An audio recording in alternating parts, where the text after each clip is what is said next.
Hello and welcome to another episode of Study of X, the bi-weekly X-Men podcast where we discuss the Krakoan era of X-Men comics. I am your host, Tim, and with me as always is Chris. You know, I really want one of those jackets that people have in S.W.O.R.D. Almost all of them look really, really cool and very comfy. Yes, we will get into this. The jackets are very neat. And Sergio. Hello. I should probably mention that I read these like a week ago and forgot pretty much everything about them, other than the fact that the Mutants are doing Stargate. I read them about 2 weeks ago, did a very quick skim before we started the podcast, but yeah, same. So we'll hopefully this will go well, but I there's some interesting issues here. It's a lot of setup kind of for the new era, it seems like, but I don't know. I really like the first issue of S.W.O.R.D, actually. Yeah, coming off of the Den of S.W.O.R.D stuff, this does feel like a lot of setup. Yeah. Mm-hmm. Yeah, even with something long-running like X-Men, as we're going to get issue number 16, it kind of leaves itself off as, oh, there's more coming to this. Yeah. We get issue 1 of S.W.O.R.D here, issue 16 of X-Men, and issue 5 of X-Factor. You want to jump into it? Yeah, sounds good to me.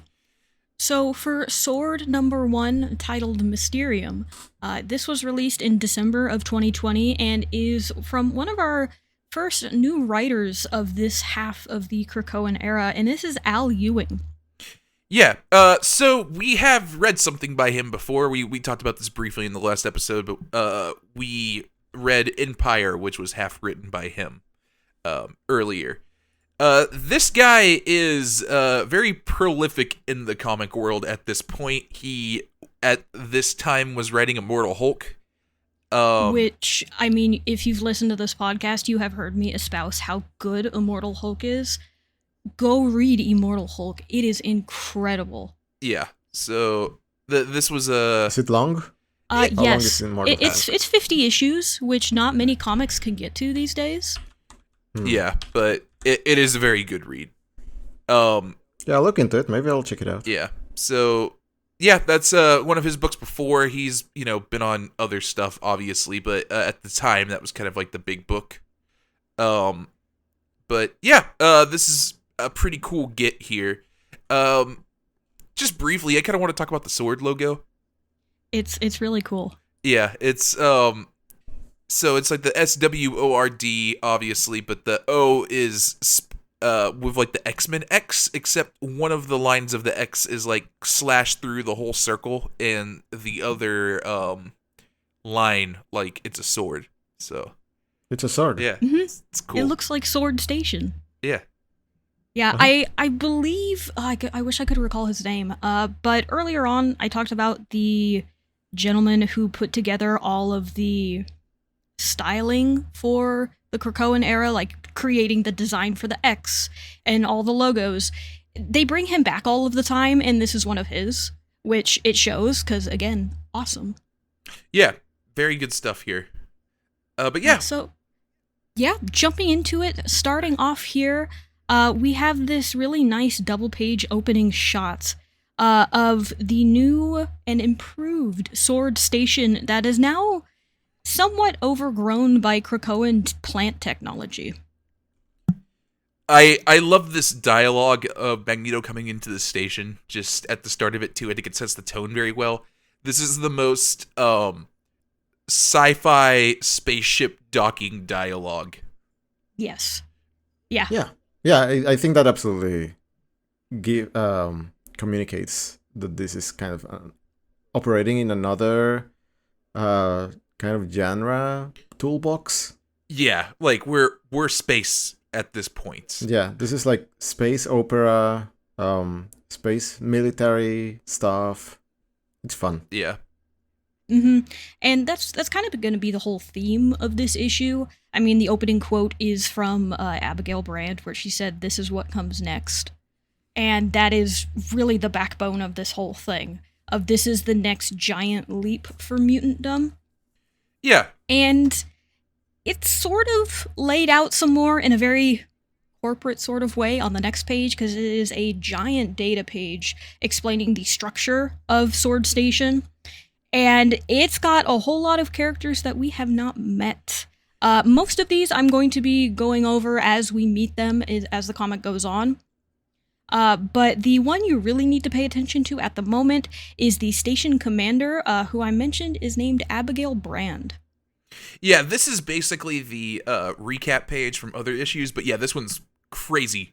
Because, yeah, it gives you the little brief recap. This is what's going on. This is kind of our status quo. But, yeah, it's just a whole corporate structure of what exactly is going on here. Yeah, it's the Mutant Space Program. Yeah, we got... And Cable's here. Yeah, Cable is here. We got a couple characters we know here. Magneto is the council representative. He's going to kind of be like our point of view character through this whole thing. But, yeah, we got Cable, and Armor is an ambassador in training at the moment. Mm-hmm. And I believe we've met Gateway before. Yes, or at least we've talked about him. Gateway has shown up in early issues of X-Men, I believe. So yeah, this is not our first time seeing Gateway, but yeah, all these other characters, I think it's our first time like really getting to them in this run. Mm-hmm. Mm-hmm.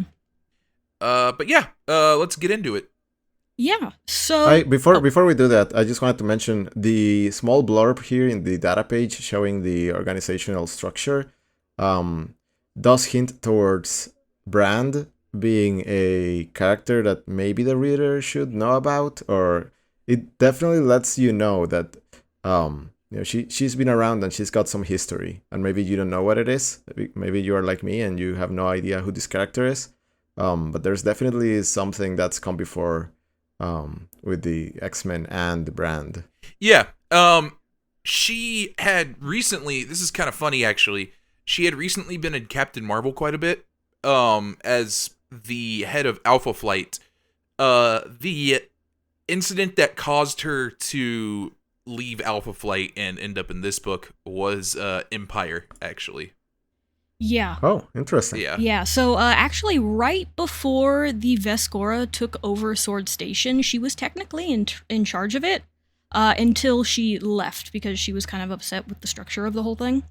Yeah. Well, and I think that's mentioned later. Yeah, it is. So just a little bit more about her. I'm gonna give her the award for the most confusing name of characters we've met yet. Her first name is Abigail, and she goes by Brand. But because she is half human, half alien, her last name is Thanriaquiaxis. It's very difficult. It took me a few minutes to figure that one out. But she was introduced only in 2004 in Astonishing X-Men number 3. And Tim pretty much covered it. You know, most of her history is just being part of Alpha Flight. She did work in the S.W.O.R.D division of S.H.I.E.L.D. for a little bit. But really all you gotta know is she's focused on space. That's her thing. She, I've read this run when she's introduced. She's initially introduced as a antagonist before it's revealed later that she's a mutant. But yeah, she's always kind of been in this like role of director of a space program. So yeah, this is kind of her deal. But yeah, Magneto is in the space station. Having self-propelled himself from Earth through space to the space station in a metal ball. Stand to, everybody. Council member on deck. That does sound like Magneto. Yeah. He does that in the X-Men 97, or at least something very similar to that. Yeah. Mm-hmm. Mm-hmm. Very self-important. But as security director Cable meets up with him to see how things are going, Magneto has other things to do besides being the council representative here to see how things are going. He also needs to move S.W.O.R.D Station into place above Krakoa, which is what he's going to do as he's doing everything else. Yeah. Just taking a brief tour as he moves an entire space station with his powers. Cable shows up here with Risky and Random, who are two characters we haven't met, and also we get the debut here of the S.W.O.R.D jackets. Cable's got a new fit. It looks sick. It's really good. It's pretty cool, yeah. I love them. They're really not very, futuristic design, but they're very good. Yeah. I would call it something. I'll call it something like a space rogue. Yeah. Just kind of look. I feel like if you added some lights in it somewhere, it could be cyberpunk adjacent. Yeah, I can say that. all the teams kind of have their own color, and we kind of see that here with the security team. They're kind of wearing the same blue as Cable. And I think that's a very cool look. All their jackets have just like a different look to them because of that. And also there's like a very clear color change for Random and Risky, who aren't in the same tier as Cable, because Cable's the director. I think that's also very neat. It's just very color coded. Yeah. Anyway, do you know anything about Risky and Random? Ooh, No. I can't say I do, actually. Yeah, me neither. Risky is from, I believe, an early era of X-Force. Random is all I know about Random is his power is to counter any other mutant power. These two are pretty obscure characters. That would explain why they don't have any speaking roles. Yeah. Moving on a bit. Something that I want to mention that I think will become very apparent in this issue is how much Magneto looks like he's in a good mood. Oh! He just spends this whole issue being so happy. Yeah. It's, we'll talk about It's almost out of character. Yeah. But I really like it for him. We'll talk about this a little bit more as we get into it. But yeah, Magneto's mood here is he is very pleased by what he's seeing here. For the most part. And when he isn't, it's also very obvious. Yes. Uh-huh. He's very much being a proud dad right now. Yeah. And I think that kind of is supposed to sell the impressiveness of what exactly they're doing here. But yeah, Magneto is incredibly impressed by just everything going on in the S.W.O.R.D station, what they're accomplishing already. I mean, trying to start a space program pretty much from the ground up is pretty impressive, but it's going to get more impressive once we get further into this. Yeah. Also, Magneto compares him doing this inspection while moving an entire space station as the same as walking and chewing gum, which, it's pretty funny. Uh-huh. No, fun little He jokes. He jokes. He can be funny. Yeah. So, but Commander Brand does arrive here to check in with Magneto and give him the tour of the station. Which, again, just Magneto's very pleased with himself as Brand's like, you could have just taken a gate. You didn't have to do that whole flying through space. Why does a man climb a mountain? If we never tested our limits, we might assume we had some. Yeah. Humble Magneto over here. Yeah. And the next is the beginning of what the data pages are going to look like for S.W.O.R.D, which is, this is a piece from Brand's personal log. And this is where we're going to get a lot more of that, there's something going on with Brand here and her past. It's pretty long, but to sum it up, she's still upset the fact that this station, which she had once run, fell so quickly to the Vescora under poor leadership. She's also pretty upset that human politics in space affairs and the trend that it has become, which is to ruin any good work that has been put to maintaining a good relation with other kingdoms and dynasties in space, usually falling apart because someone hates someone else. Yeah, she's one of the things she criticizes about the old S.W.O.R.D station is there was just too much going on. The new person that was in charge had no idea what the team was doing that summoned the Vescora, and she just considers that a complete failure. So she's wanting to cut through the bureaucracy a little bit here and just have a very tight 6-division team that all report to her. Mm-hmm. She wants her hand in everything. That's kind of the issue, is you got too many cooks in the kitchen, according to Brand. Also goes on about Alpha Flight, which is the other. That's kind of like the. I don't know if it's the U.S. division of space, but it is like the other main division of space at the moment. And currently, is Alpha Flight, is this related to the Canadian team of the same name, or is this completely different? No, yeah, this is basically that. So they might be Canadian. I'm really not sure. But I believe they've been working closely with the Avengers and Captain Marvel in recent times in the issue, so I don't know if they're tied to Canada right now explicitly. But yeah, so Alpha Flight is traditionally a Canadian team, but currently has a space program. Brand was in charge, left because she wasn't getting enough information from the Avengers, expected them to appoint someone good. Instead, they appointed Henry Gyrich, which, do you remember this character from X-Men 97, Sergio? I do, yes. Yeah. Yep. Yep. What if we took the guy who made the death robots for a specific race and put him in charge of a space program? Yeah. His comic book counterpart's not all that different. Not a great dude. Not exactly the most competent guy. So she's also just like, that's not a good look. So yeah, I feel like this is a pretty good insight into Brand's whole deal. I think this is a very effective data page. Yeah, I like the diary format. Yeah. Mm-hmm. Yeah, no, it's a good look into what she's really doing behind the scenes. So, Yeah. But this next page, we're actually going to jump somewhere else. We're going to jump to the technology suite, and this is where we're going to meet another top player in S.W.O.R.D, who is WizKid. Just a quick background on this guy. He goes by WizKid. His name is Takeshi Taki Matsuya. He was first introduced in X-Terminators #1 in 1988. He really hasn't been around that much, actually. Yeah, He's really he's a pull. He's pretty much a no-name mutant. Yeah, this is very obscure as a pool, but I like this guy quite a bit, so I'm here for it. Has his name always been WizKid? Yeah. Yes. And he has always gotten made fun of for it. Yeah. So, the only thing to note is, technically, he's not a technopath, even though Magneto's about to call him one, but he can sort of control, rearrange, and understand technology. So, as opposed to another mutant who could, talk to technology, he just knows how to shape it. Yeah. Originally, he was in more of a standard wheelchair when he was introduced. He's kind of gotten that Charles Xavier upgrade here. But yeah, it's I like the wheelchair being red as well. It's a very cool look. Again, everything is color coded and it's awesome. Yeah.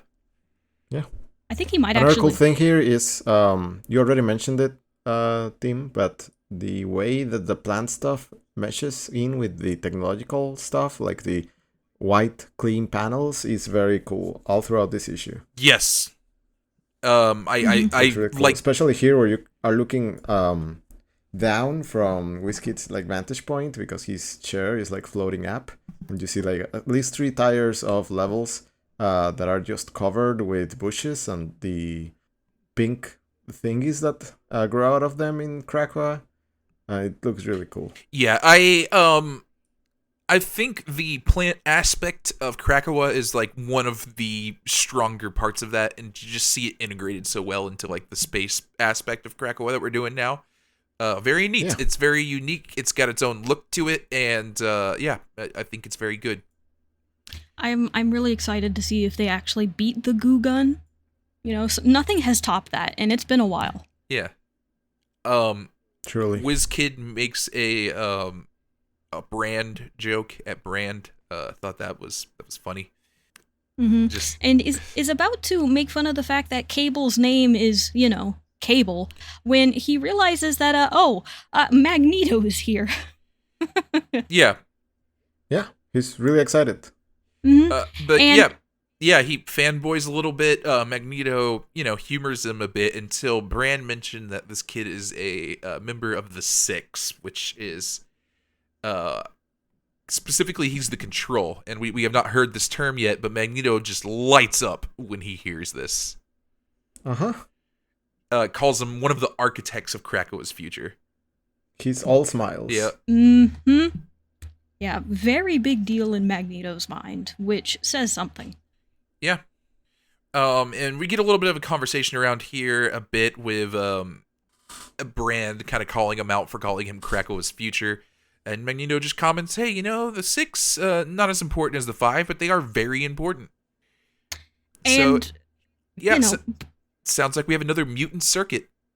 Yeah, but Brand fires back that, hey, you just have a magic island, and you have your own place, sure, but I'm not thinking on that level. I'm thinking about space, not an island. Yeah. So you have a bit of conflict of Brand's ideology, who's very clearly established, and how Magneto views this, which is both groups working together, or at least very, very closely.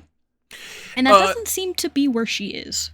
We also get this interesting note here where Brand kind of pushes about a bit back against Magneto a bit. Brand apparently isn't working for Krakoa. She's working with the Quiet Council, but she is not she's not working under Krakoa. Yeah, that is actually a very good distinction to make. And she kind of explains this too. She explains that, space is in a bit of a chaos right now. There's a galactic economy crash. There's something called the S.W.O.R.D. Planets are disappearing. There's a lot of stuff going on outside of, some of these nations on Earth don't recognize Krakoa, Yeah. Man, I can't believe the rest of the galaxy is having a recession too. I know. Yeah, right? I know. Just things aren't Sucks going well. everywhere. Yeah. God. I find it very curious that they would hand over the S.W.O.R.D station to Brand under these terms. Yeah, I feel also like surprised. it feels like it really highlights how competent they think Brand is doing the job. This feels like a hey, we will give you whatever you want type deal. Right. Honestly, I could also see the undertone of we're so confident in what we're doing, we know we can keep you in line kind of deal. Yeah. Like, mutants are all together now. Clearly, we will work together. Why wouldn't you? Also, Tim, you just mentioned the term mutant circuit. I don't think that has been mentioned yet, but it will in a couple of pages. Yeah. We might have mentioned it early on. It was a really early term that they used to explain how the Five worked, where all of their powers... Was it used already? That's really interesting if they did, because I thought that might have been introduced here, but if they did before, I think that's really cool. Yeah. Yeah, it was early on, but they had that in mind. They haven't used the term in a while. Even though we have seen instances of it, they haven't called it that again until this. Right. Yeah, because I think one of their first things was they were saying like one of the first mutant circuits was the fastball special, which I think is very funny. Mm-hmm. But yeah, Brand again pushes back a little bit here about how she has more to think of than just the island. She's a spacer. We gotta think in terms of the actual solar system. And I gotta hand it to Magneto's response here. It's really good, and he has a point, which you can tell Brand is not happy about. Yeah. He mentions that, the peak is staffed by mutants. This is a mutant space program. If S.W.O.R.D speaks for soul, who speaks for S.W.O.R.D? Yeah. And it's kind of Krakoa. But yeah, we get a flash here to some other main characters as Frenzy punches a diplomat named Pybrook, I think his name is? Pybok, I think? Pybok? Okay. Yeah, he's a representative from the Kree-Skrull Alliance that was set up in Empire. And diplomatic relations usually involving the Skrulls do involve their fists, so it is going very well. Yeah. But this is our first look at Frenzy. Her name is Joanna Cargill. She was introduced in X-Factor number 4 in 1986. She's been around the block for a while, actually. And surprisingly, she's actually been a villain for most of it. Yes. She joined the stage after Magneto had a public trial where he was deemed, a villain and a traitor. And she found that a horrendous injustice. So she decided to join Apocalypse's Alliance of Evil to get even with humanity for doing that. Yeah, I think at this point she has kind of bounced around a little bit. She's been on like X-Men teams, but yeah, introduced as a villain. Yeah, and also importantly to note for that Magneto thing, she very much looks up to him. You could almost say she, kisses the ground he walks on, but yeah, she looks up to him a lot. But as Tim said, she did have a bit of a turnaround. She has been more of a hero lately, not fully goody two-shoes, I'm gonna go save the world with the X-Men kind of thing, but at least here to help out if she needs to. Yeah, and just to mention as well, this her punching the ambassador thing, this is implied to be like a training thing. So I don't think it is not written as she is punching out an ambassador that did something unsavory. Like this seems friendly. Yeah, it is implied by Pybok later that this is how diplomacy works for the scrolls, so yeah, it would probably happen again at some point, but in a good way. It's like on friendly terms. Yeah. Frenzy's color code here is light blue, and also her power, just to kind of go with the punching thing, she just has like enhanced physical abilities. Yes, super strength, endurance. She is nigh indestructible. Yeah. So, a very good one to have be your ambassador. But yeah, so we kind of go into it a little bit with the ambassador here. There's a little bit of an issue here with the Kree Skrull Empire, and that's they have. Ooh, I wonder why. They have declared Scarlet Witch an enemy of the state, who is the mother-in-law to the Emperor. Which, might make having diplomatic relations a little tough. Yeah. Just a little bit. Yeah, Magneto comments that this is the Pretender. Pybok is very upset about it. They think very highly of Wanda. Mm-hmm, and it's a great shame that you do not. Yeah. Uh-huh. So, again, more of that discussion of Wanda and being this massive villain for mutants. Not much else with that. Magneto's actually going to kind of stalk away, very upset. Yeah, Frenzy also remarks that this is kind of like a new thing for her. She did at one point kind of worship Magneto. That's not really her anymore. But someone that appears to is Magneto gets introduced to another member of the Six here. Black and yellow jacket, Fabian Cortez. Which, Brand and Magneto's responses to him introducing himself, their faces really kind of says it all. Yeah, it's just this absolute taken aback look on both of them. Yeah. You know how Kid Omega is very abrasive, but in he's just very angry and upset all of the time kind of way? This guy is also abrasive, but in the he's trying way too hard and falling over himself while he does it. Yeah, his first line here is Lord Magneto, and then he bows. Just a big dork. Yeah. So yeah, this guy has worked for Magneto before as well. He was introduced in X-Men back in like the 90s, like early 90s, as one of Magneto's acolytes. His power is like power amplification for others. Yeah, he's always just kind of been like this kiss-ass dude. Not a good guy. Yeah, he also kind of comes from that same batch as Frenzy of a quote-unquote religious follower of Magneto, but for Fabian, I think it was more just the power aspect than anything Magneto actually believed in. Yeah, Fabian was trying to tie himself to whoever had the most power.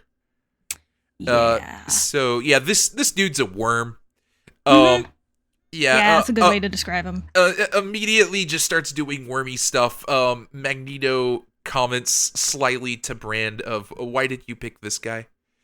And she's like, well, short notice, not a lot of pickings. We're working on it, specifically. Yeah.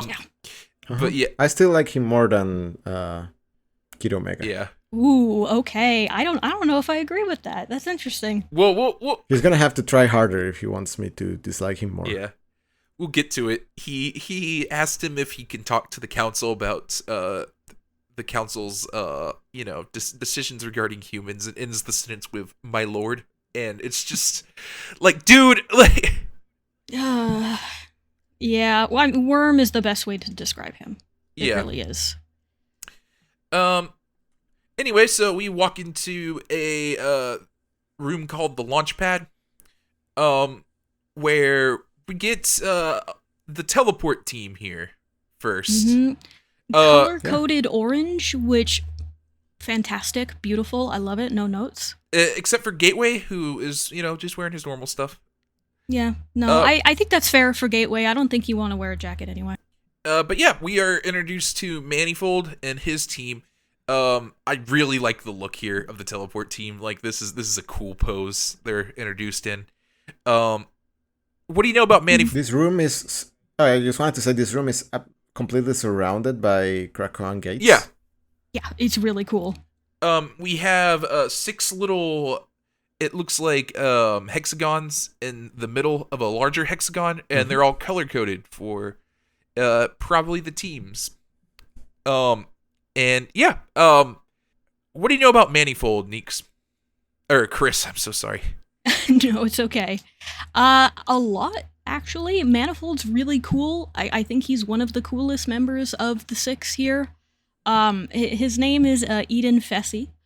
He's from Secret Warriors number 4 of 2009.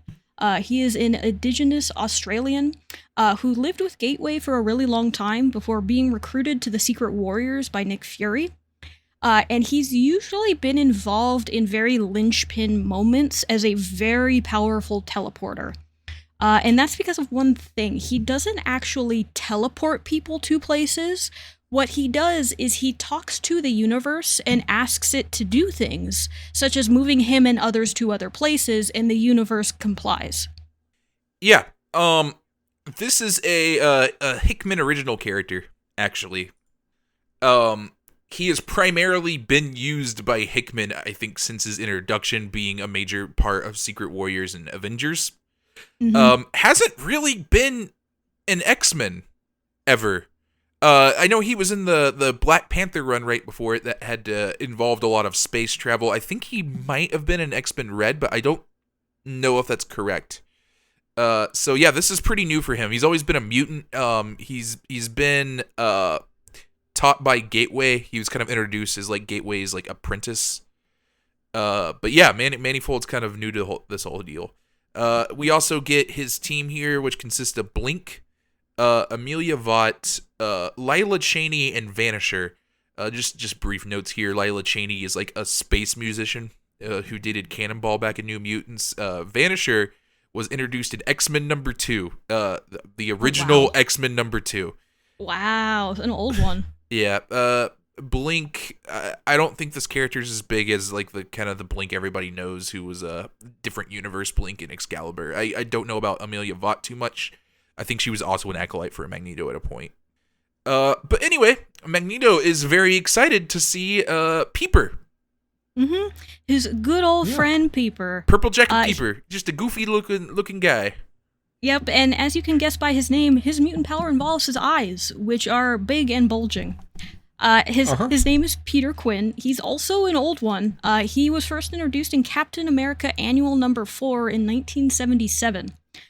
He is a very old member of the Brotherhood of Evil Mutants, Magneto's, primary evil team.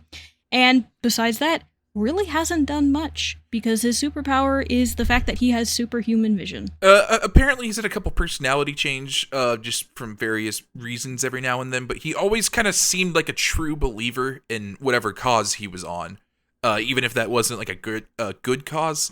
So it's very funny seeing Magneto's kind of the contrast here between his respect for Peeper and his absolute disdain for Fabian.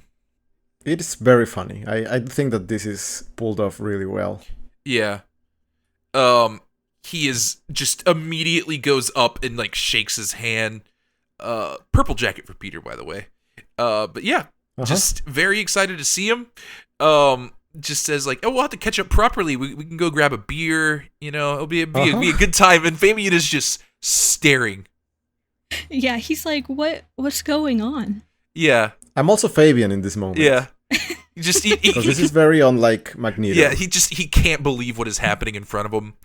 Also Peeper, just in contrast to Fabian asking about like the human thing, he's like, yeah, I got some ideas to run by the council, and he's like, yeah, of course, anytime. I value your input.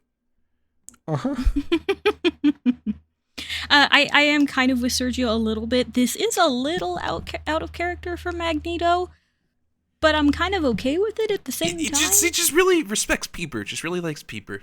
He does. He just really likes Peeper, And there is another moment later on where he seems a little out of character, but I'm willing to just kind of be like, shrug, we'll move on. Yeah. There's a degree here of, you could read Magneto's behavior as this is who he wants to be once his dreams and ideals are achieved, because this is maybe as close to a safe space as he can have, considering this is a space station completely manned by mutants. And on Krakoa, he maybe feels a little bit more on edge because of, again, the proximity to other human governments and all of the politics of the place. But this seems to be, like, again, a station that's being run like a tight ship by Brand. It's got people he trusts. They're doing cool stuff that we're about to see. And here's Peeper. I think, he's letting his guard down for a bit here, and it's nice to see. Yeah, he's letting his hair down a little bit. Like, he's here to be an inspector, just see what they got going on. But Magneto seems very confident he's going to like what he sees, and he's continuously proven right by that. Yes. I mean, they set this up so it would be a tight ship ran by Brand. So it makes sense that he has this confidence in it. Uh-huh. Mm-hmm. And speaking of cool things, as you turn to the next page, you get to start seeing the very cool thing, because the artist and the colorist are pretty much gloves off at the moment, and are like, all right, let's go for it. As whatever the six are involved in here is now kicking off. Yeah. The teleporters kind of huddle around Manifold here as we open up a big old gate. Very orange. Uh-huh. Magneto is just kind of in awe by this. Mm-hmm. And as he says, now it is in the lap of the gods. And in the next page, we do get a data page explaining a little bit what's going on here, as well as what a mutant circuit is. The mutant circuit one is, pretty self-explanatory if you've been reading with us. It's just a group of mutants whose powers sync together so well that they can make something new. That's the 5 with resurrection, and now whatever the 6 can do. Yeah. Yeah. I think mutant circuits as a concept is very cool. I was looking at the... God, I already closed the tab. It was like the X-Men wiki entry on mutant circuits, and I was trying to figure out whether the term had been used before. And there's a reference to House of X number 5, which is where they explain the whole fives thing. Mm-hmm. And I'm reading through it, and I can't find anyone call it a mutant circuit. I don't know if either of you know if the term had been used before Krakoa? I don't know. I believe this is a new thing for Krakoa. Yeah. Because I really like the mutant circuit as a concept that arises out of the existence of the 5. Yeah. And then like going back and not retconning, right? But realizing that these mutant combinations had been there all along. Mm-hmm. And we can find instances of them being used in the past. And now that they're being recognized as like proper assemblages of mutants that allow for the rise of new behaviors, like more complex behaviors, in a way that can be directed and orchestrated, seems really cool to me. Yeah, I agree. Like someone figuring this out feels really like a really neat development. Yeah, like them kind of going back and being like, oh yeah, Wolverine asking Colossus to throw him is a combination of those two powers. That is the same thing. Yeah, and the orchestration formalization of this as a it's like an organized assemblage just feels extremely cool and with like rife with possibility. Yeah. Yeah. And to answer your question, while I can't say I have read everything X-Men, as far as I'm aware, this is, as a concept and a term with, like, a name for the term, was House of X. Yeah. It started in Krakoa. Yeah. If they didn't call it by name there, that is when it was introduced, yes. Yeah, it's definitely... There's a whole data page in House of X 5 going through the Resurrection Protocol, a group of 5 mutants work in conjunction to produce a biological husk. Yeah. This feels like where they would mention, like, where they would drop that term if that was where they kind of came up with it. If they had thought of that by this point. But it really does feel like someone looking at the 5, realizing, what other assemblages can we build? Yeah. And, with this level of coordination, how can we, like, orchestrate complex behaviors out of combined powers? And that feels so cool to me. Yeah. Yeah, because once you open that lid up, you can go so many places. I mean, we're just going to see one here with the 6, but you could even sit there and try to be like, okay, what would happen if Iceman and, someone else use their powers together? There's so many places they can even go to with this. And it's very cool because, mutant powers can be anything, right? We've got this guy who talks to the universe and convinces it to move places, or whatever Tim was saying earlier. You could easily have a mutant that does the thing instead of requiring like a whole assemblage to do it. But it's so much more interesting, and it's more narratively like filled with interesting stakes, and what happens if a member of a team is unable to fulfill their part, and so on and so forth. That I think this idea of like focusing on combined powers is really, really cool. It's a really cool tool to add in the toolbox for writers. Yeah. And we kind of get a little bit more of that as well here, where we kind of learn exactly what the 6 does on this data page here. They are classified as a multiversal far retrieval circuit. I also love this technobabble stuff. Yeah.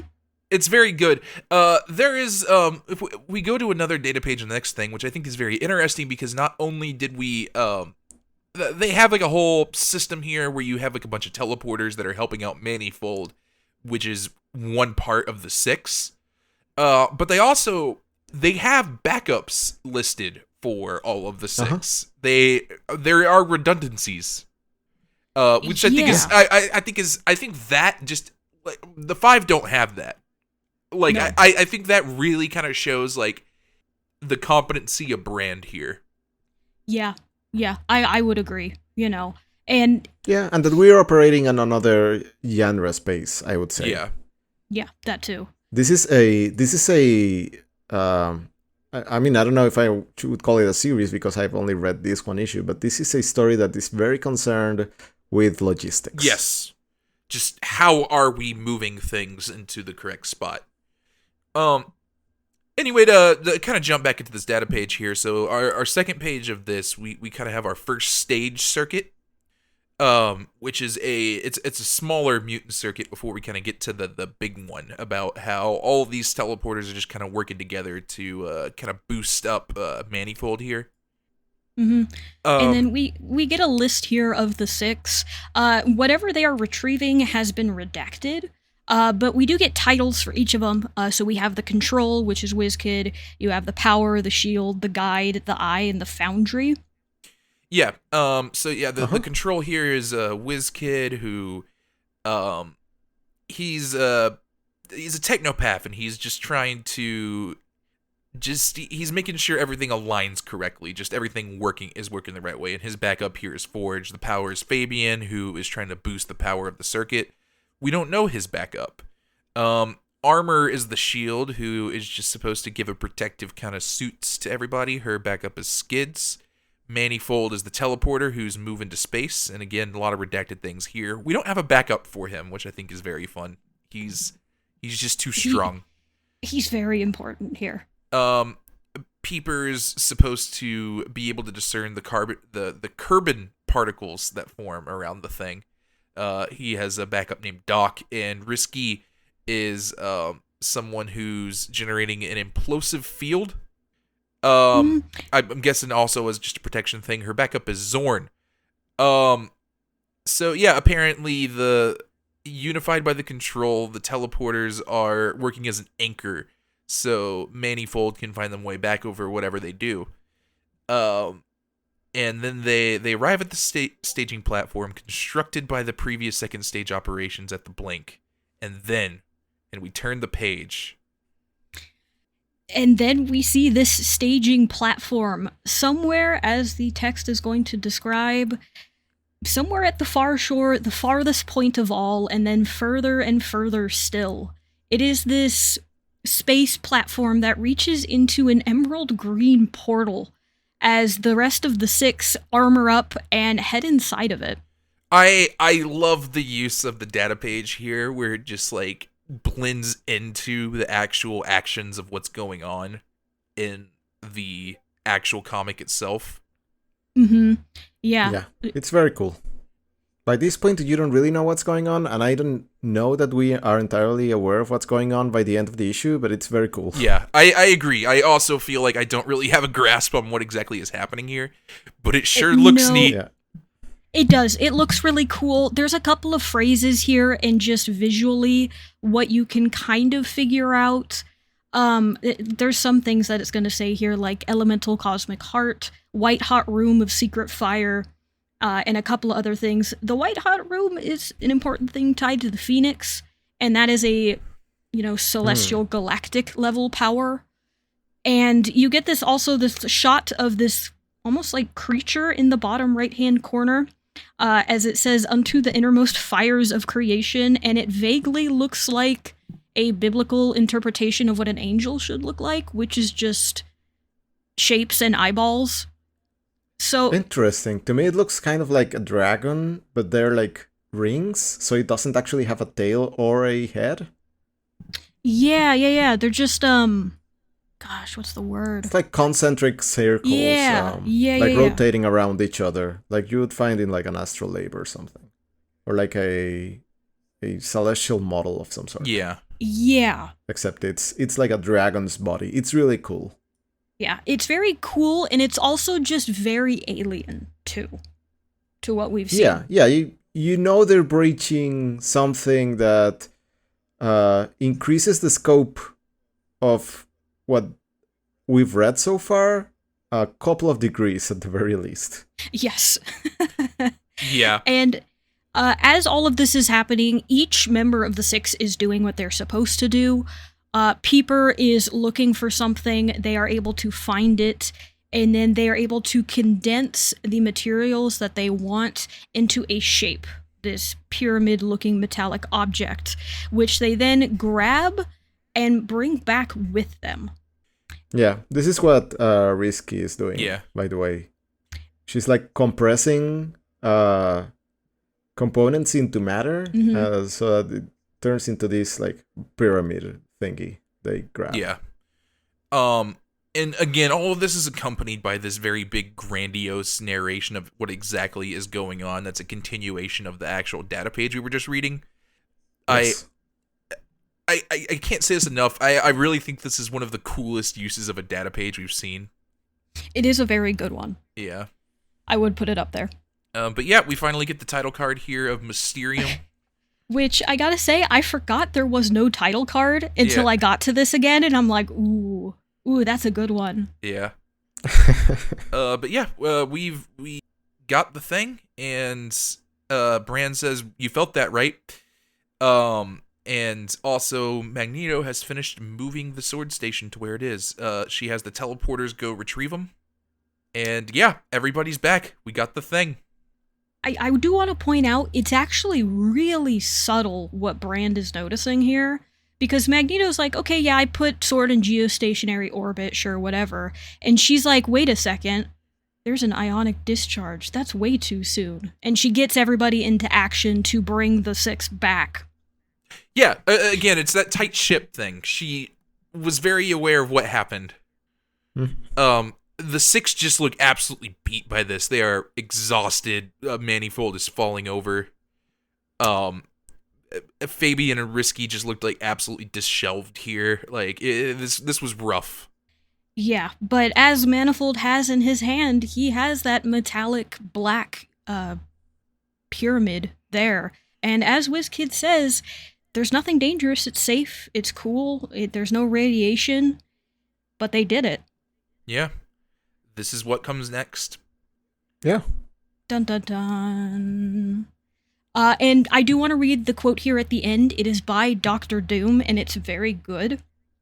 It says, "You have stolen fire from heaven to hold in your hands. How could I object? I have done the same myself, with one significant difference. I wore gloves. Be careful." Yeah. So, you know. Yeah. Shield is kind of like a glove. Yeah, it's fine. Yeah. Yeah, like a full body glove, you know? Yeah. But yeah, but that's really, our first really issue cool of S.W.O.R.D. setup issue. Yeah, I agree. I think this is very neat. This is a very strong opener here. I really like the whole space program deal, and I'm excited to see more of it. Mm-hmm. Yeah, very curious what the implications of this are, and who, which wasp's nest we are shaking now. Yeah.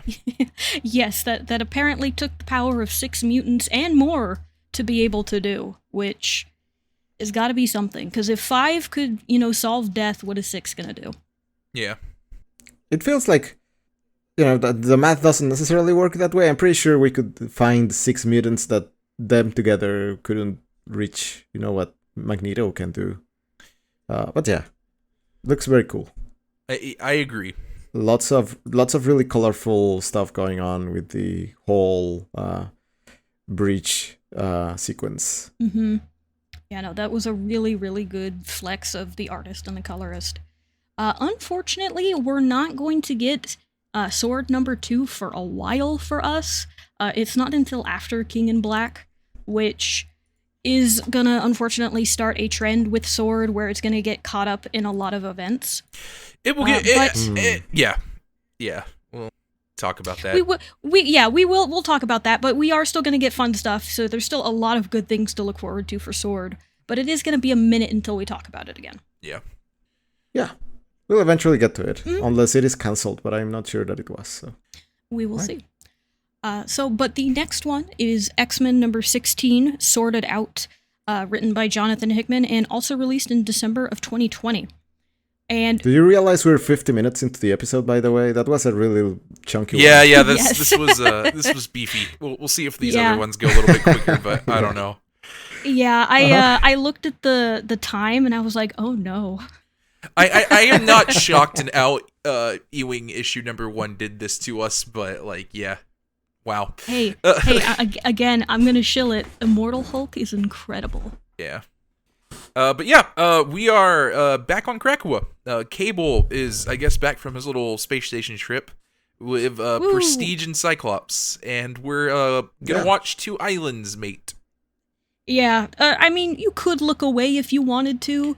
Little uncomfortable. Yeah. But as was promised, as Apocalypse asked, Arakko needs to get here. Yeah. And as Cyclops explains, which is, honestly, I have no idea how this works, apparently, what is going to happen is the external gate, which we saw be made by the death of the Externals. Thank you, externals. By their deaths, is going to be basically flipped inside out to bring the entire island of Arakko here. Don't think about it too much. Yeah. Nope. But yep, there's a pillar of light emerges and a big old island pops up. Woo! And it's massive. It's a lot bigger than Krakoa. It's probably about 4 times the size of Krakoa, it looks like. At least. Yeah. At least. And there's some spires on it, which I think are implied to be buildings. I'm not entirely sure. Yeah. Yeah. So the roots look to meet, they tangle around each other, and then they recoil. Mm-hmm. And, Cable's like, I think something's wrong. And Cyclops is like, yeah, I think you're right. Yeah. Yep. So this is pretty much going to be our, very, very close follow-up to X of Swords, which if you haven't listened to our coverage of that, I highly recommend it. But this is dealing with the entire fallout of that event. Yeah. And we do need to figure out why these 2 islands don't want to come back together, as that was pretty much both of their desires for the last several thousand years. Yeah. So Krakoa asks Cypher if they can meet in the middle, and the 2 islands kind of form little island people, and they go into the water next to the islands and just kind of crisscross applesauce next to each other, and we're gonna talk. Mm-hmm. Yeah. Yeah, it's kind of cute, honestly. Yeah. They look cool. They look like bigger Ents from The Lord of the Rings. Yeah, so we immediately cut back to the Quiet Council, where Cypher's like, yeah, it's not gonna happen. Yeah, and he has to explain it a few times, but pretty much he says, there's too many differences between the 2 now. It's been thousands of years. Their language has changed. who they are has changed. It's not going to work out. We grew apart. Yeah. We're just not the same people anymore. We've had our reunification. We don't really like what we see. Mm-hmm. And there is some correct bickering of, well, then why did we go through that entire near-death event and maybe lead to the permanent deaths of at least 2 mutants? Yeah, Cypher responding to this with "I've got a wife now" is very funny. It's very good. Yeah. And the fact that Exodus backs him up fully on that too is pretty good. Yeah, it's just like Nightcrawler and Exodus jump in to be like, yeah, good for you, man. Yeah. I like how his name escapes me right now. Shaw? The one that's Shaw goes with "May your first mutant be an Omega mutant" as his congratulatory just response here. Comment. Yeah. Yeah. That's very funny. Mm-hmm. Yeah. And gotta find some couples counseling. Yeah. Right. But Cypher's going to confirm by asking Krakoa again and say, yeah, no, they're really not going to get back together. It's just not going to work. Yeah, it's very funny when Cypher asks the island again, and he just like fires back with, "Yeah, Krakoa says it's not really him, it's her." Yeah. Yeah. So yeah, no, relationship drama that's basically what this is. Yeah. And Cypher says like it might extend to the Arakoa mutants as well. Like we're just not compatible. And the rest of the mutants are like, yeah, we haven't really met them. And that's a good point. We do have a bunch of other mutants now. Yeah. Really burying the lead here. Yeah. Right?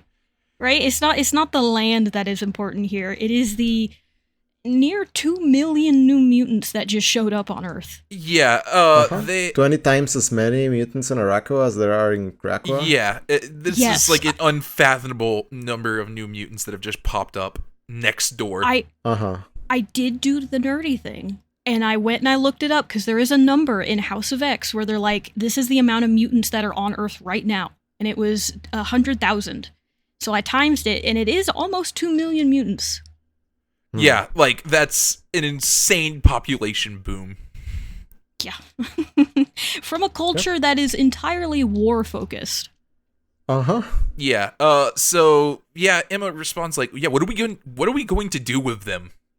And yeah, that's a conversation we gotta have. So we go back to Arakoa where we see Iska just killing some demon. Mm-hmm.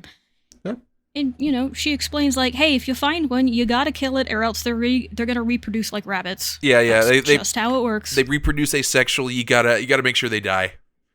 Mm-hmm. And you cut to Magneto just standing there, and then Xavier with a flower in his hand. Yeah. It's a really good contrast.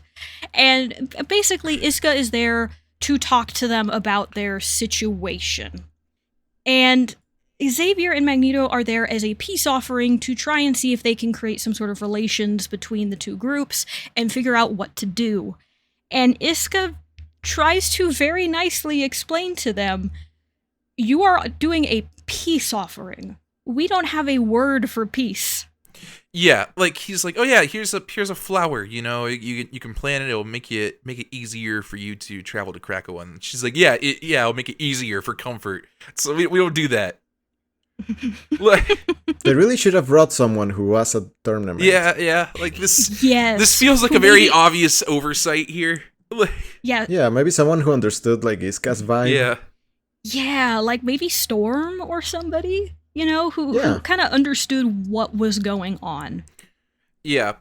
Iska also just talks about the government of Arakoa, like, we've had the Great Ring, it's stood for thousands of years. And she's like, what about yours? And Magneto's just like, yeah, we got a quiet council, it's full of people. We hope it will last for 1,000 years. And she's like, a baby government. I do like the contrast here of her very smugly realizing, like, oh, they really haven't set anything up, have they? Yeah. Like, you are not prepared. This is the opposite vibe of S.W.O.R.D. Yes. Her disappointment at learning that the mutants are not the dominant species in Earth and the humans are still in control. Yeah. It's just like, it's this look of disbelief and slight disgust. Like, what do you mean? yeah. Yeah. If you share the word with them, they must be formidable. Yeah, and they're like, no. Ghosts. They're just not. They're just men. And she's just like, huh. Like, I know that our ways are not yours. Time has changed our two lands, changed us, but I need you to listen to me. Like, we are a hard people made harder by war. We have no peace in us. Like, it's just, like, we don't know what you're doing, but we aren't really compatible. Yeah. It does really extend beyond just the islands. Yeah, and she's just like, look, we're not going to be outright hostile, but like, just tell you something, like, we might reach a point where we can be cool, but don't come back here with flowers. And she does say she is going to take the idea to the Great Ring of Araco to see what they make of it, but it really doesn't sound like good things are going to happen. Yeah.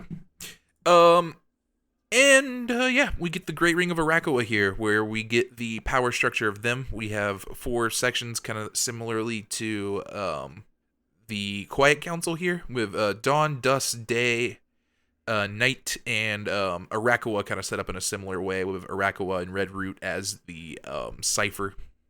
Yes. But unlike that, also one of the Day people is redacted.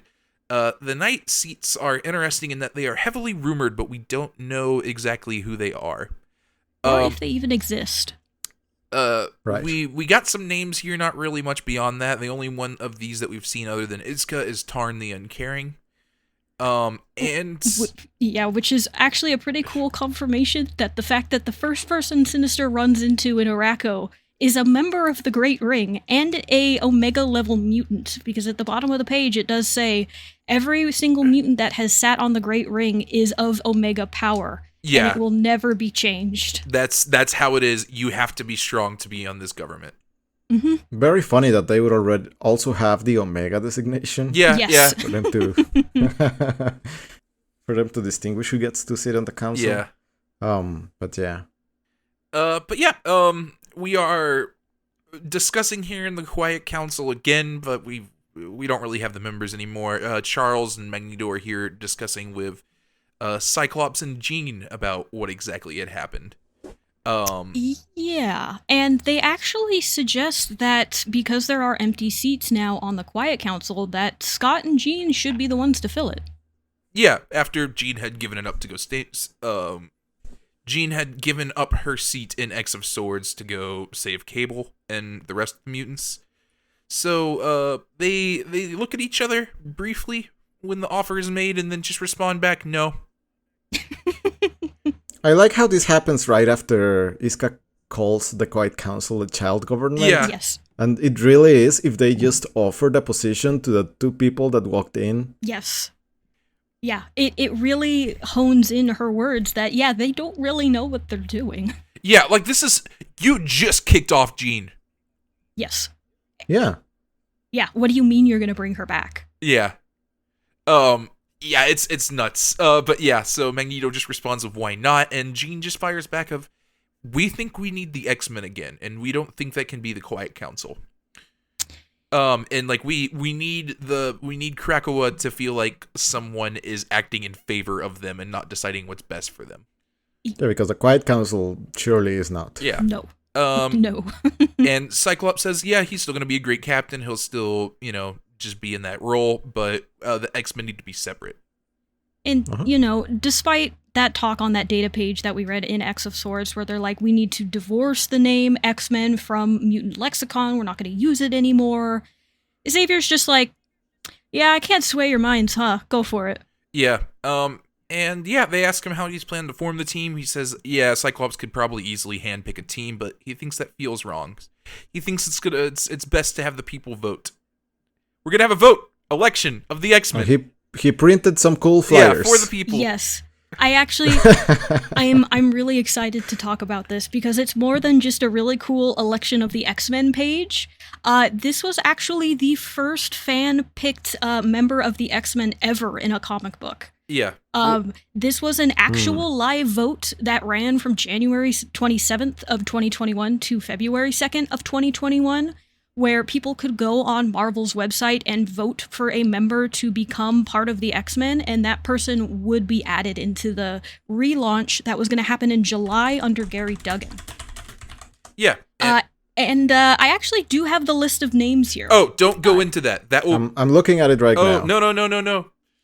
Okay. No, the vote's going to start. I'm gonna avert my eyes. Don't avert your eyes. That will be revealed in the next issue. Oh, yeah. okay. I went and looked just to see, but yeah, don't look into that yet. We'll get to it. Fine. Okay. Then I will save my fun little facts about that because it was a really cool time, honestly. Like I said, it was the first actual fan vote that they ever did, and a lot of the writers got in on it. You know, it was a big Twitter thing back when it was still Twitter, you know, but I'll save it. I'll save it for next time. Yeah, we'll go into it. I'm actually looking at the wrong one. I'm looking at the 2023 X-Men election. Yeah. So, this will happen this again. turns into a regular. Yes, yeah, spoilers, it does become a thing. Yeah. That's very funny. Yeah, so, okay. we'll get into it in the next issue of X-Men that we cover, which I believe will be in, it won't be the next episode, but it will be not It'll be in about 3. long for now. Yeah. That's fine. Mm-hmm. So we'll save it for them. Yeah. The only other thing to note also on this election of the X-Men page here is at the very bottom, it does say that whoever wins the formal vote will then be unveiled on the team during the first Hellfire Gala, which we've had hints to in Marauders for a little bit now. So again, another drop of that. The other thing I want to note here is how this seems to be worded. Everybody on the island is eligible to be in the X-Men, except for the Quiet Council. Yes.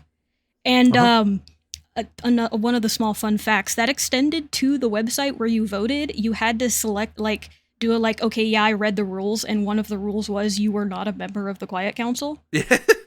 So... Oh, that's very funny. Yeah, they kind of went all out with it. It's a lot of fun, but yeah, I will save this. Yeah. So can the Quiet Council not vote either? No, not on this. Yeah, wow. So really wanted to get the Quiet Council's influence just out of there on the X-Men team. But yeah. Yeah, Quiet Council just becoming increasingly irrelevant. Yeah. But yeah, we'll go into that more in a couple of weeks. And but yeah, want to tackle X Factor? Yes, we're a long episode, but we'll go through this one pretty quickly. We'll try. Yeah, there's a few things.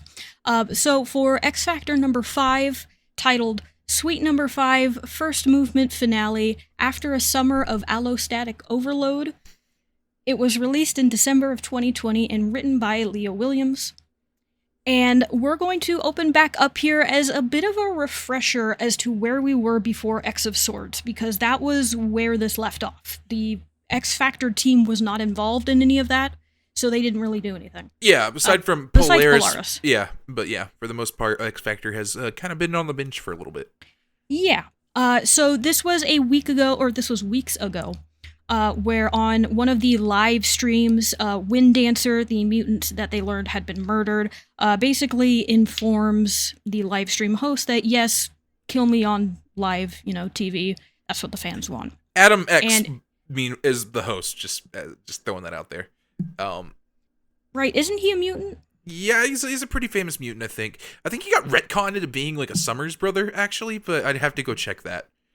That's kind of funny. But yeah, also just kind of stuck in Mojo World. But yeah, they watch her being shot on the stream. The 5 are here as well. This is not a happy occurrence for everybody.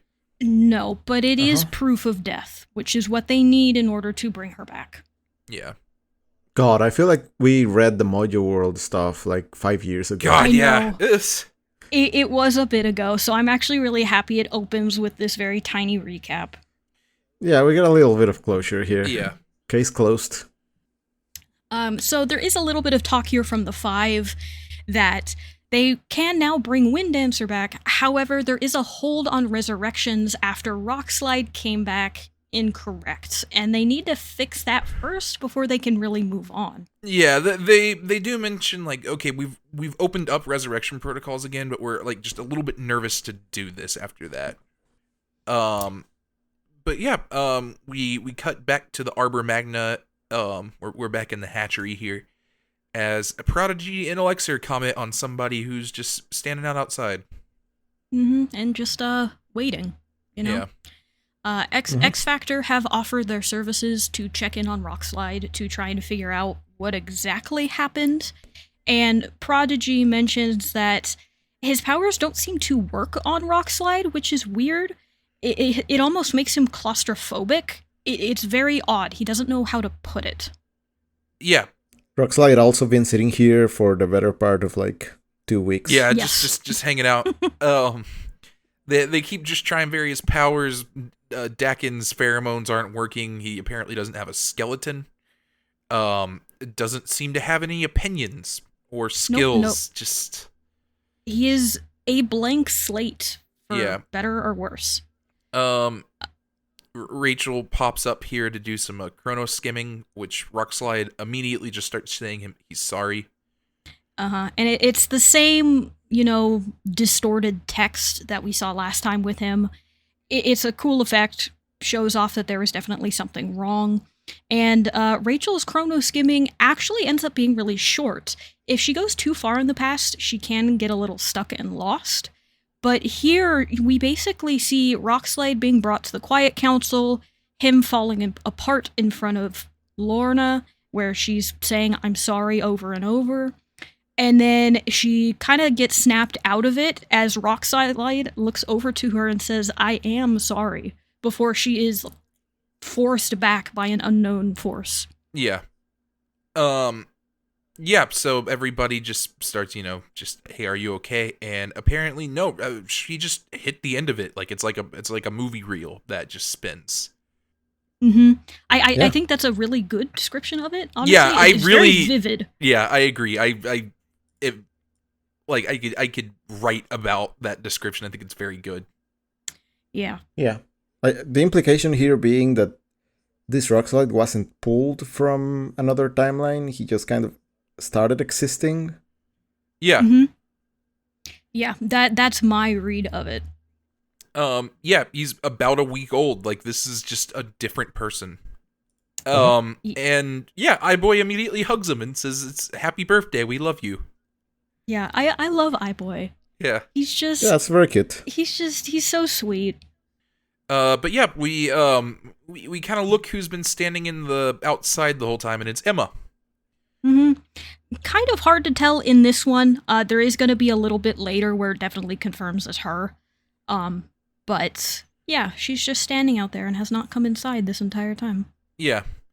But yeah, we get to the next page, and Wind Dancer is back, and the five kind of just comment on how it is the first instinct of every flyer to take flight. And we get this like montage of just other flyers that have been brought back. And that's very cool. I think it's like, it feels very blunt to just say like it's very beautiful, but it is. Yeah. Yeah, I think it's a little corny, but it's fine. A little. It is a little, but I like it's so sweet. I'm okay with it. Not really understanding the moment. X Factor does pretty much immediately start grilling Wind Dancer. Hey, what happened? Why were you in Mojo World? All of this. And iBoy's like, hey, maybe let's cool it for at least a day. Yeah. Also, apparently, she was helped by some of the other top 5 streamers who are also just kept in the tight leash in our trap there. Adam X and Shatterstar are on the list here, but so is Spiral, which I think is very interesting. I also thought that was interesting. I really did not get the vibe that she would be a helpful one, but I guess so. Yeah. I'm a little surprised that she has memories from Mojo World, because that means Cerebro was capturing her consciousness from Mojo World so that it could snapshot it so that when she resurrected, she would have all of these memories. Yeah.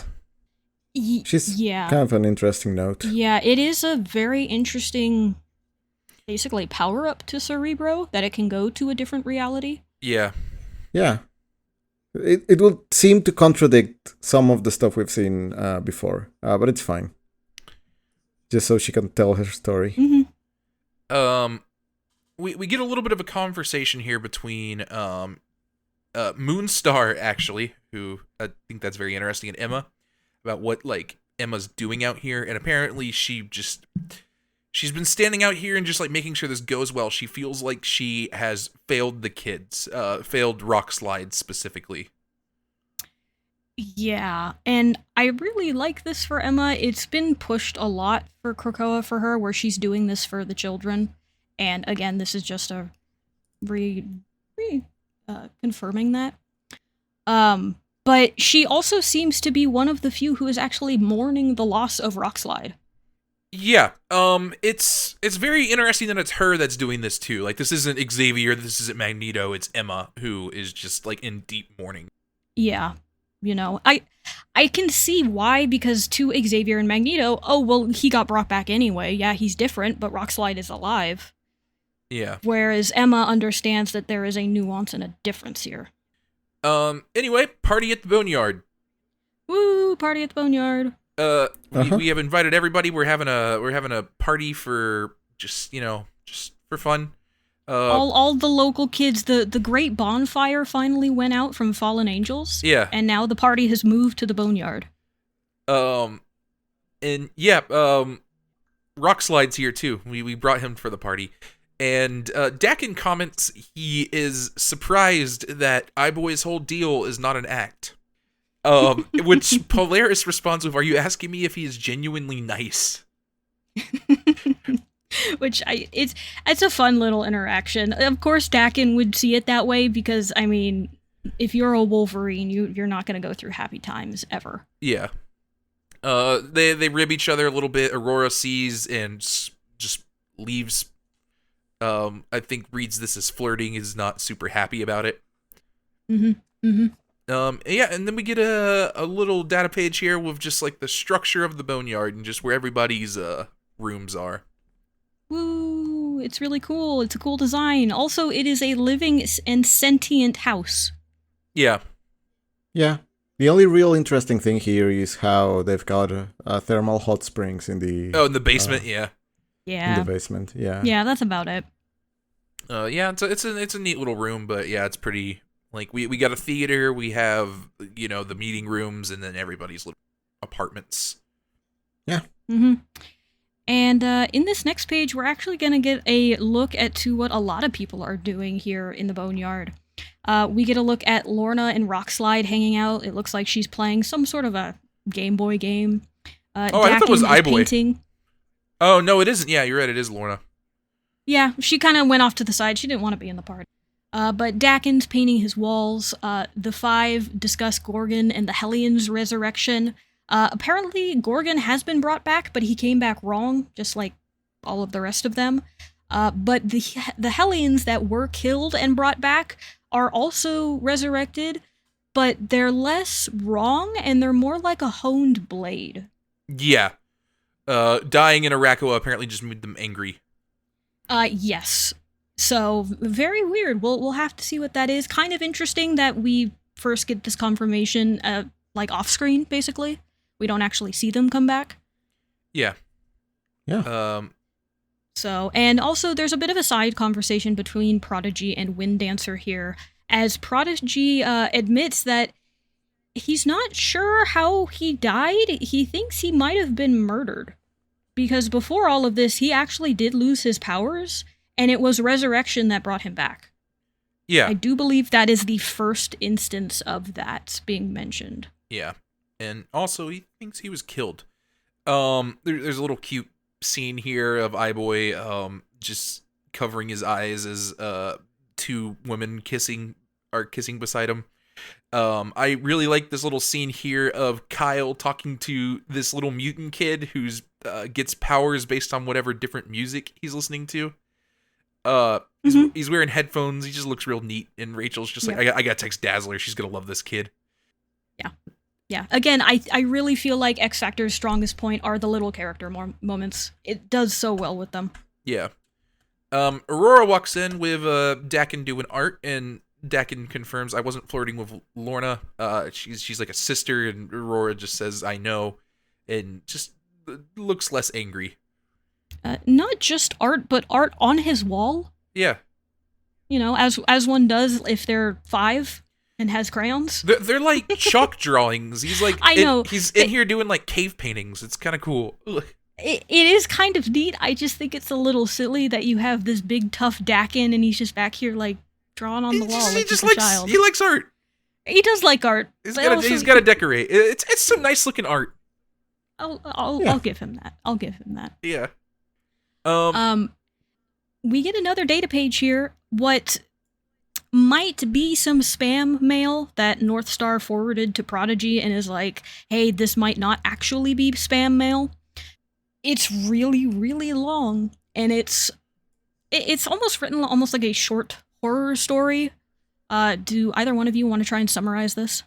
I'm not gonna go into it too much. It's basically just detailing an abusive relationship. It seems like. Yeah, it's a parable. Yeah. With a very thinly veiled story for an abusive relationship. Yeah.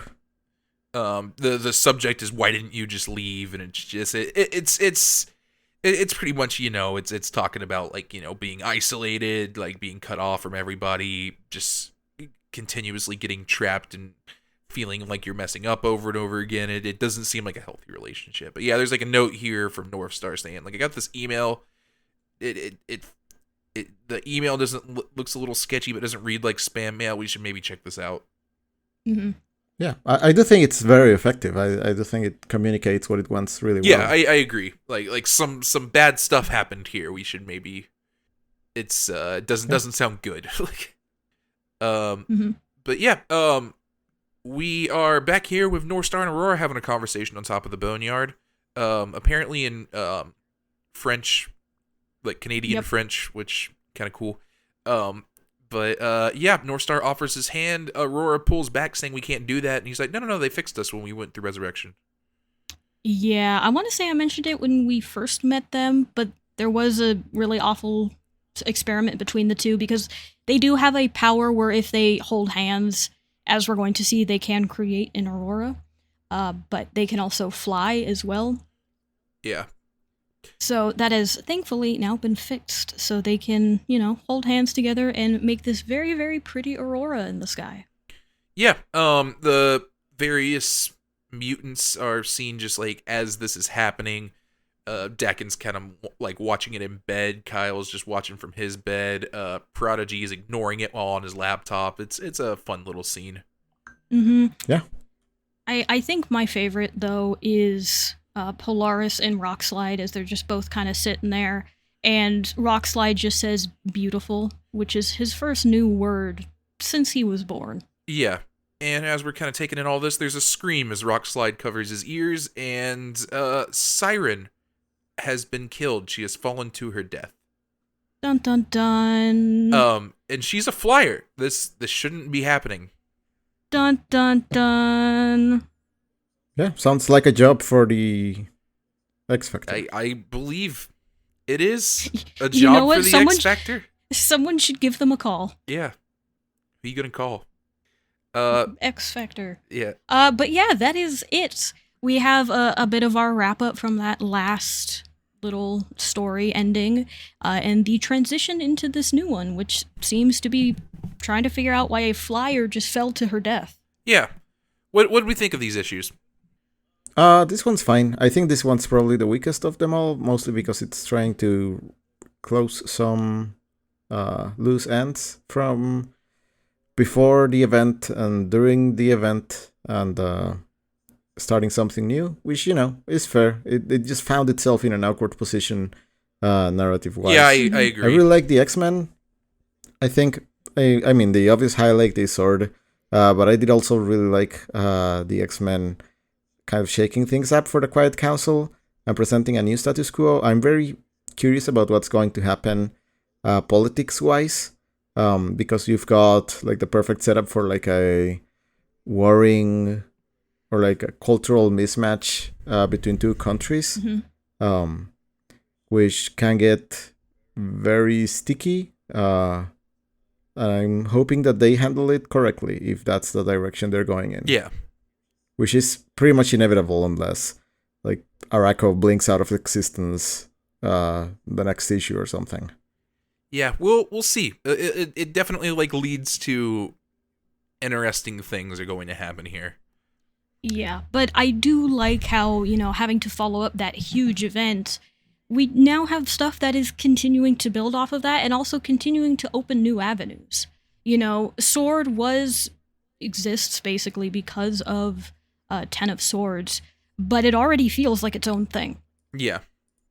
It really feels like its own thing, mostly stemming from the fact that S.W.O.R.D's involvement in the 10 of Swords event seemed to come out of nowhere. Mm-hmm. I think that's probably the weakest part of the whole event for me. The Vescora also, again, kind of pulled out of nowhere. Just felt like setup for this, which, might be valid and end up being cool.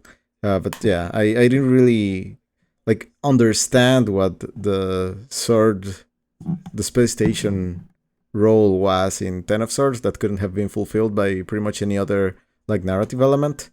So hopefully we'll see some of that pay off now, even if it doesn't directly connect back to the event. I really want this to be a cool new thing. Yeah, I agree. So, next episode we are getting back to the Hellions with Hellions number 7 and 8, and also continuing New Mutants, which is having a little bit of a soft reboot here with number 14. We have a new writer on it. Ooh, who's writing the next one again? I think I know who it is. We talked about this already. It is they wrote the part of it in X of Swords, I think. It is Vita, right? Yeah, Vita. Gotcha. Okay, yeah. I like this soft reboot. I'll put it that way. Yeah. Cool. So yeah. But yeah. If you have listened this far, thank you so much for listening in and joining this journey with us. We hope you had a good time. And if you would like to follow this podcast on social media to keep up with our reading order, to see some little bits of the panels or just some cool pieces of information that gets posted usually after the episode airs, you can find this podcast at Study of X. You can find it on Twitter, also called X. You can find it on Tumblr, and it is also on Blue Sky. However, it is not too active on Blue Sky at the moment. And then if you also had any questions, comments, any funny jokes, maybe your best joke, you can send it to studyofx@gmail.com, and we might just read it here on the podcast. Yeah. If you would like to follow us individually, you can find me at Sonics, that is SAWNEEKS. You can find me on Blue Sky. At the moment, all I'm doing is living in Warhammer, usually Age of Sigmar. I'm doing a lot of painting, so if you just want to see what I'm painting, I'm probably posting it there. And Tim, if they are looking for you about hosting a really cool party at the Boneyard, where can they find you? I'm in space. It's just where I am. Okay. What if we send Manifold to come get you? He can try. Okay. Okay, sounds like a challenge. And Sergio, if they're looking for you because they would like to join you on a vacation to Areco, where can they find you? I'm chilling at the Boneyard baths. Okay. Just enjoying the hot springs. Okay, did you know they're going to be hosting a party there pretty soon? Yeah. Okay. Okay, just so you know, in case it, ruins the vibe or anything. It's fine, I brought my Game Boy. Okay. Good choice. But alright, I believe that is it for us this week. I had a joke and it completely left my brain. So it was there and then it's gone. This has been a bit of a long episode and it's Monday and I'm very tired. It really has. So you know what? I hope you all have a good day and a good week, and you know what? Good things happen to you. Later, mutants. Bye.